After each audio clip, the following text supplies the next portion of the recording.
So my name is Katarzyna Dębska. I am an alumni of the Barilla Center for Food and Nutrition.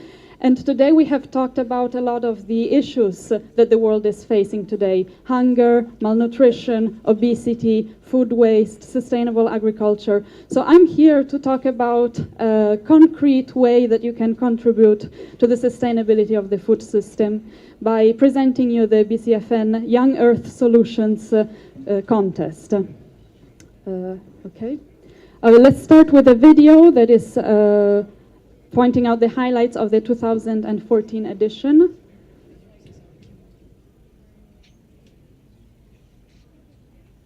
I don't know, it should be enough to click on it. Yeah.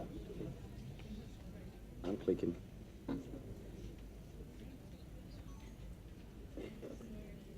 If the video does not work, then we can just move on. Okay, you're going to pretend you watch a video and it was a beautiful video, okay? Thank you. Beautiful video. Oh, yeah. Thank you, Katarzyna. Okay, so let's go to the next slide. Sorry? Yes. No. Who's calling now? If it's not Obama, I'm not taking it, like, just to tell him.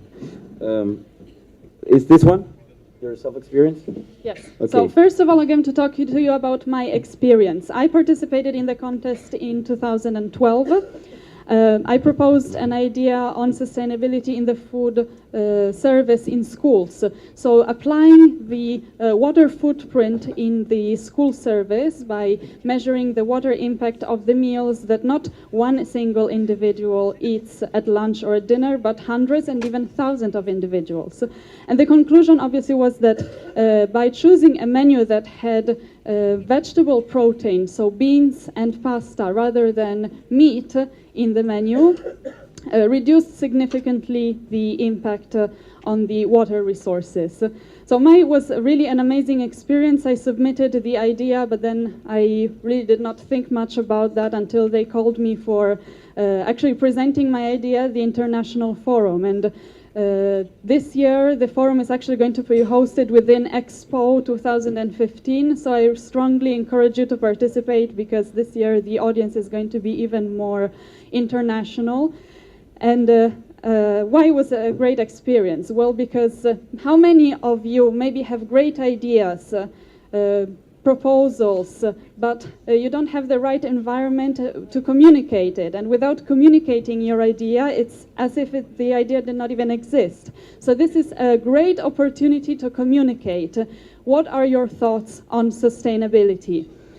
And it's also an amazing experience because you're referred to as an expert. For me, it was a very humbling experience because, well, I'm in a conference where there's Nobel Prizes and experts who wrote books on which I studied during my university courses, and I said, wait a minute, I'm not one of those experts. And instead, why not? If you have a good idea, you can support it, and you develop it in a way to present it to a greater audience, I mean, you become an expert in that field as well. So that's also a reason to take advantage of this opportunity.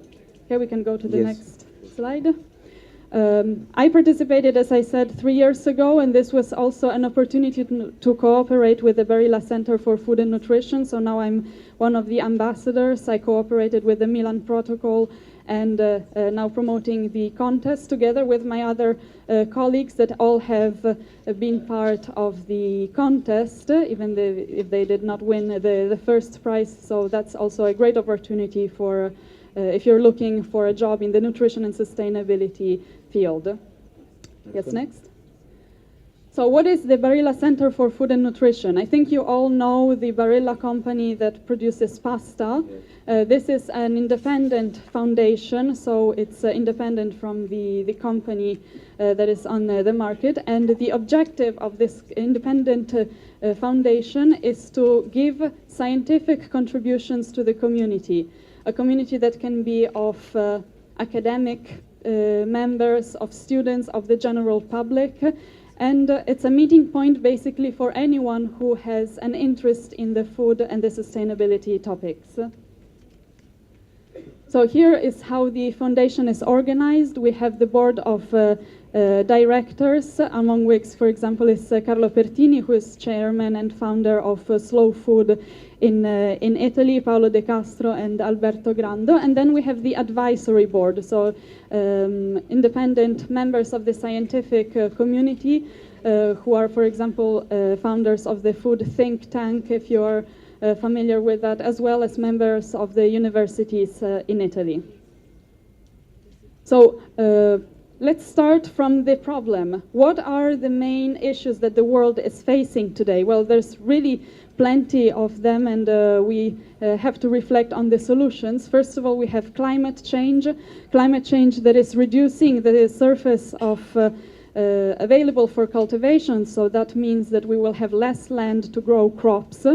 At the same time, population is growing. As you well know, we have reached 7 billion in 2011, and we're going to be 9 billion instead in 2015. And that translates into greater food demand. So greater food demand compared to less land we can use to produce this food. Then we have water management problems. Consider that 70% of the water resources we use today are invested in agriculture, so to produce food in our food system. And again, we have urbanization. So the total population in urban areas, especially in Asia, Latin America, and Africa, is reaching 50, 60, sometimes even 75%. So urbanization means greater cities, less land that we can use to cultivate our crops, and also less people, less workers that can be that can work in the agricultural sector. Yes, next. So the foundation focuses mainly on 3 areas of research. First of all, the paradox that we have between with the coexistence of obesity on one side and malnutrition on the other side. Actually, today we have much more obese and overweight children rather than undernourished children. So in a way where also food is a precious resource, those topics need to be addressed. Secondly, sustainable agriculture. We have to start asking ourselves, is it sustainable to grow half of the land, that we can use for crops to produce animal feed or to produce biofuels? Only 47% of the crops globally are used for human nutrition. So that is also a very small number. And then again, we have food waste. Another complex paradox. We have actually enough food to feed everybody. This food, we know, is not equally distributed, and even worse, this food is wasted. 1/3 of the global production of food is either lost during the production stages or tossed in the garbage. It's 1/3 of all the food produced all over the world. Think about that, what number it is. And that is enough food to feed the 805 million undernourished peoples 4 times. So again, we have to think about the resources and how to distribute those resources. So one of the outputs of the foundations, in fact, to address one of those issues, is this double pyramid. On one side, on the left, you have the nutritional pyramid. I think many of you already know. On the top, we have the foods that need to be eaten with less frequency. So we have red meat, for example, or sweets, sugar. On the bottom part, instead, we have those foods that have to be part of an everyday diet.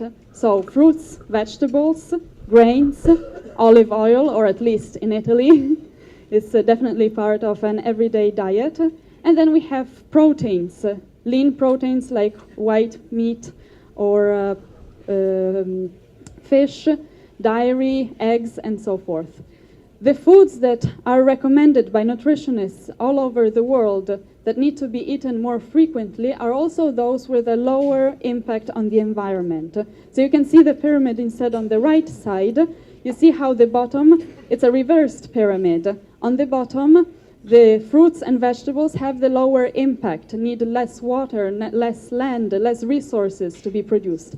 And all the way to the top, we have instead red meat that is the most water-consuming energy-consuming product, and also for that reason, not only for a health reason, but for the health of our planet, we should be eating red meat less frequently.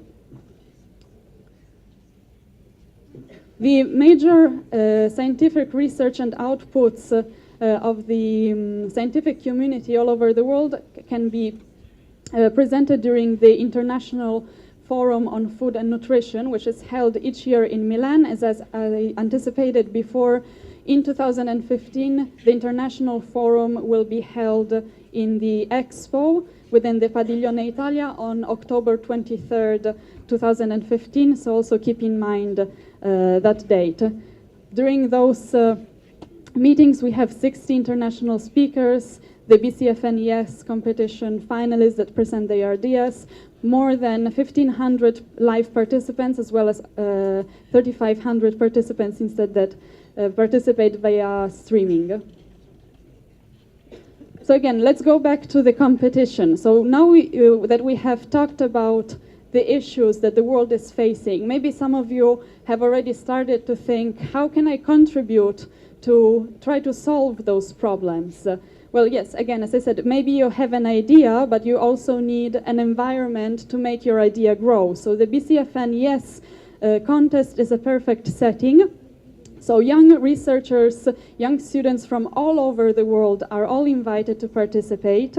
And you can submit your project, as I said, on healthy lifestyles, sustainable agriculture, food waste, and the website to submit your idea is bcfnyes.com. So who can participate? Any student from all over the world. You have to be under 35. And you can be a student from any department, any year, including those who are PhD candidates. You have time until May 31st to submit your idea. So really, we have plenty of time. It's a task that doesn't require you too much time. So really, I invite you to focus on those themes we have talked about today and try to propose your solution. It's really easy. You just need to go to the website, register in the website, and then you can have your personal access area where you submit all the papers, the documents, the presentations to support your idea. And after sending your idea, 10 best projects, as I said, will be selected around June or July. These projects will be helped thanks to our coaching team and our mentors to make the best possible presentation that then will be presented within Expo. So again, save the date, actually 2 dates. One is May 31st, the deadline to submit your idea, and the 23rd of October, which is the date of the Expo, the International Forum of Food and Nutrition within Expo. So again, why should you participate? Maybe, I don't know, if that is not convincing enough, I can give you some more ideas on why it is a good idea. Well, first of all, you really have the opportunity to contribute to make this food system a sustainable food system. As I said, the best projects will present their idea within Expo, and the finalist, the winner, will be awarded 10,000 euros to implement their idea, to turn the project into reality.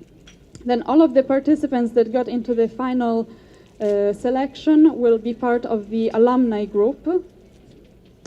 The alumni group is a virtual group that reunites young scholars, researchers, all ex-finalists of the previous editions of the contest. And it is a virtual space where we can exchange working opportunities, research opportunities. So the uniqueness of this group is that it reunites people from different fields. You don't need to have a degree in nutrition or maybe agriculture. You just need to be interested in those themes, and your contribute can be really precious wherever is the area you are studying. So as I repeat again, the website is bcfnyes.com. You can all actually take your smartphones even now and try to go to the website. On one side you can have the Young Earth Solution Contest, and on the other you have the section Yes, Share It. You will find a lot of material regarding, for example, now the Water Day that is going to be on March 22nd. So you're all invited to share the videos, the infographics, the presentations. Okay, so thank you for your attention. Thank you I very hope you much. will all participate. Thank you very much, Katarzyna.